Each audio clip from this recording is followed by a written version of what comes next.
Winnie-the-Pooh Chapter 2, in which Pooh goes visiting and gets into a tight place. Edward Bear, known to his friends as Winnie-the-Pooh, or Pooh for short, was walking through the forest one day, humming proudly to himself. He had made up a little hum that very morning as he was doing his stoutness exercise in front of the glass. Tra-la-la, tra-la-la, as he stretched up as high as he could go, and then tra-la-la, tra-la-la, oh, help, la, as he tried to reach his toes.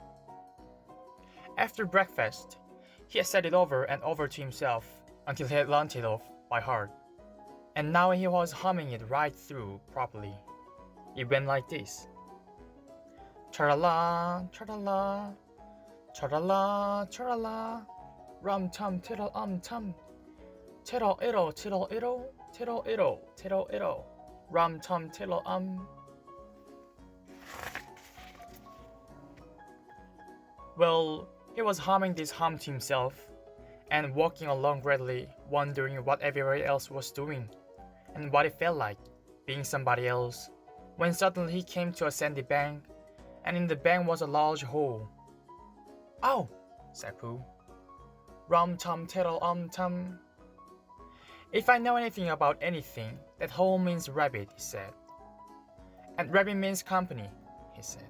"And company means food and listening to me humming and such like, rum-tum tiddle-tum." So he bent down, put his head into the hole, and called out, "Is anybody at home?" There was a sudden scoffing noise from inside the hole, and then silence. "What I said was, 'Is anybody at home?'" called out Pooh very loudly. "No," said a voice, and then added, "You needn't shout so loud. I heard you quite well the first time." "But," said Pooh, "isn't there anybody here at all?" "Nobody." Winnie-the-Pooh took his head out of the hole and thought for a little, and he thought to himself, "There must be somebody there, because somebody must have said, 'Nobody.'" So he put his head back in the hole and said, "Hello, Rabbit, isn't that you?" "No," said Rabbit, in a different sort of voice this time. "But isn't that Rabbit's voice?" "I don't think so," said Rabbit. "It isn't meant to be." "Oh," said Pooh. He took his head out of the hole and had another thing, and then put it back and said, "Well, could you very kindly tell me where Rabbit is? He has gone to see his friend Pooh Bear, who is a great friend of his." "But this is me," said Bear, very much surprised. "What sort of me?" "Pooh Bear?" "Are you sure?" said Rabbit, still more surprised. Quite sure," said Pooh. "Oh, well then, come in."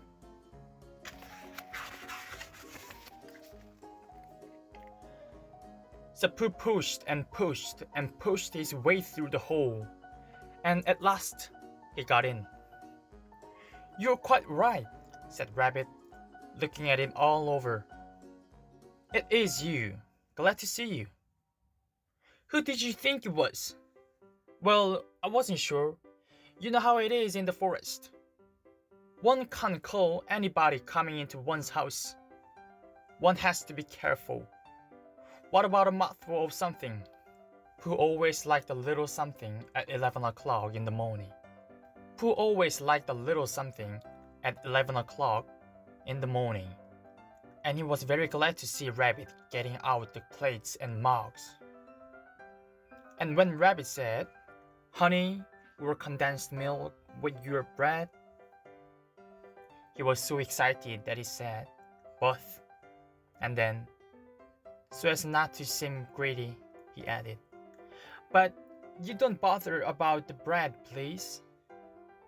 And for a long time after that he said nothing, until at last, humming to himself in a rather sticky voice, he got up shook Rabbit laughingly by the paw and said that he must be going on. Must you? Said Rabbit politely. Well, said Pooh, I could stay a little longer if you... And it tried very hard to look in the direction of the ladder. As a matter of fact, said Rabbit, I was going on myself directly. Oh well then, I'll be going on. Goodbye. Well, goodbye, if you're sure you won't have any more. Is there any more? Asked Pooh quickly. Rabbit took the covers off the dishes and said no. There wasn't. I thought not, said Pooh, nodding to himself. Well, goodbye, I must be going on. So he started to climb out of the hole. He pulled his front paws and pushed with his back paws, and in a little while his nose was out in the open again, and then his ears, and then his front paws, and then his shoulders, and then... Oh help, said Pooh. I'd better go back. Oh bother, said Pooh. I shall have to go on. I can't do either, said Pooh. Oh help, and bother. Now, by this time, Rabbit wanted to go for a walk too, and finding the door full, he went out by the back door and came round to Pooh and looked at him. Hello, are you stuck? He asked. No, said Pooh carelessly. Just resting and thinking and humming to myself. Here, give us a paw. Pooh Bear stretched out a paw, and Rabbit pulled and pulled and pulled. Oh, cried Pooh, you're hurting. The fact is, said Rabbit, you're stuck.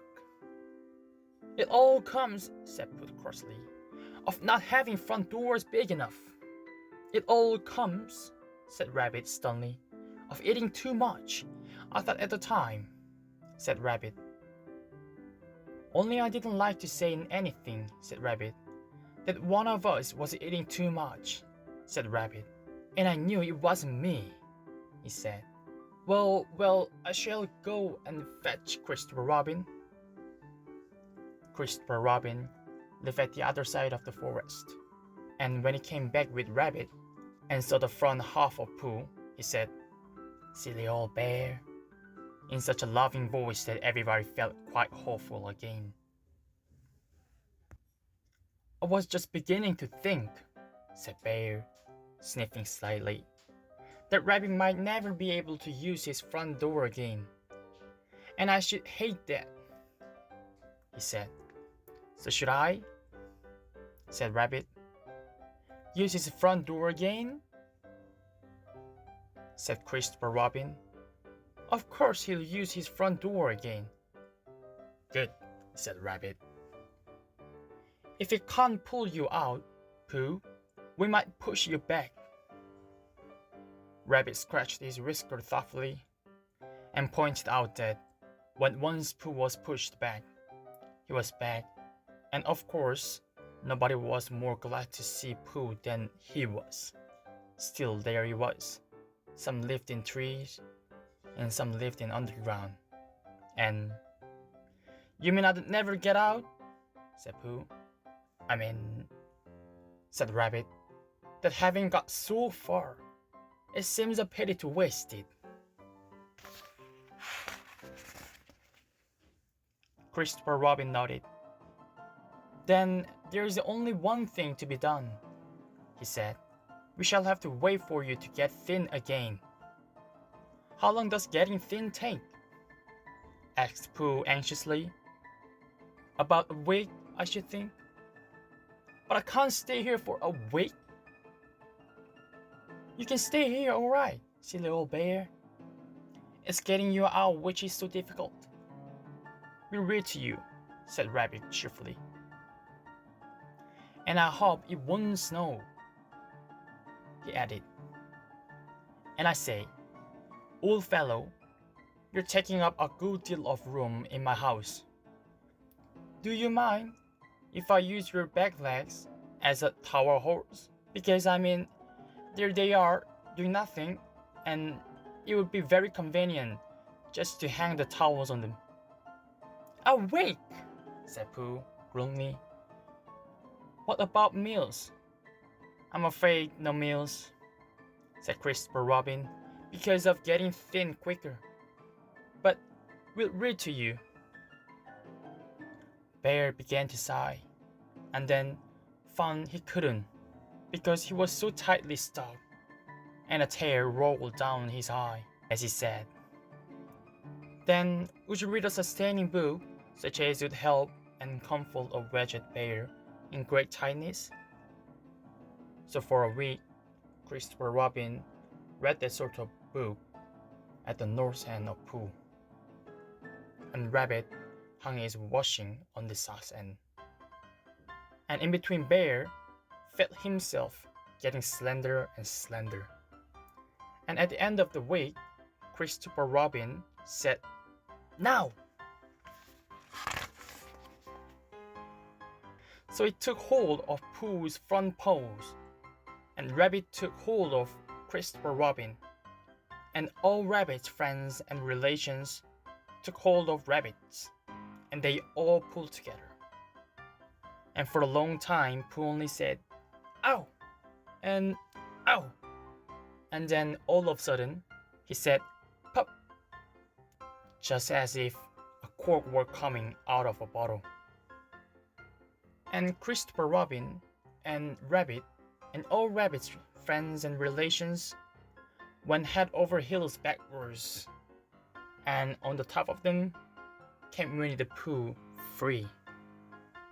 So, with a note of thanks to his friends, he went on with his walk through the forest, humming proudly to himself. But Christopher Robin looked after him lovingly and said to himself, Silly old bear,